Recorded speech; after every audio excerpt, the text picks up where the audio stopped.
వాడు 2 చేతులెత్తి దేవునికి దండం పెడతాడు. నేను 2 చేతులెత్తి దేవునికి దండం పెడతా. 2 చేతులు లేనోడు ఎట్ట మొక్కుతాడు?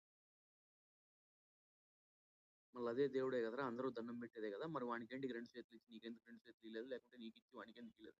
అడిగేదానికి దమ్ముందా వీళ్ళెవరికన్నా? సనాతన ధర్మ ఏంది సనాతన ధర్మం? ఎన్ని ధర్మాలు తెలుసు వీళ్ళకందరికి మాట్లాడతారు? ఎన్ని స్మృతులు తెలుసు? ఎన్ని మనుస్మృతులు తెలుసు? హ్మ్. ఏంది మాట్లాడతారు వీళ్ళు? ఎన్ని ఉపనిషత్తులు తెలుసు? ఎన్ని వేదాలు తెలుసు? ప్రతి ఒక్కడు హిందూ అని ఒక ట్యాగ్ యేసుకొని వస్తున్నారు. ఇదిగో గొప్ప ఒక విషయం చెప్తా గుర్తుపెట్టుకో ఇప్పుడు. భగవద్గీత ప్రతి పంక్తికి ఒక గొప్ప విషయం చెప్పింది. ఏందో తెలుసా?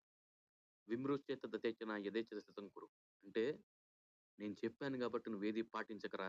నీకు నచ్చితే నువ్వు పాటించు అనే ధర్మం ఈ భగవద్గీత నీకిచ్చింది. హైందవుడిగా నువ్వు గొప్పగా ఒప్పుకోవాల్సిన విషయం ఏందంటే, నా మతం, నా ధర్మం నాకు స్వాతంత్రాన్ని ఇచ్చింది. ప్రతి మనిషిలో దైవాన్ని జూసేటువంటి ఒక గొప్ప what do we say opportunity కల్పించింది. వీటి గురించి చెప్పండి. ఏందొచ్చి పొద్దున్న లెగిస్తే లడ్డు బాగలేదు, అది బాలేదు. అసలు వీడు ఎన్ని రోజులొచ్చినాడు తిరుపతికి?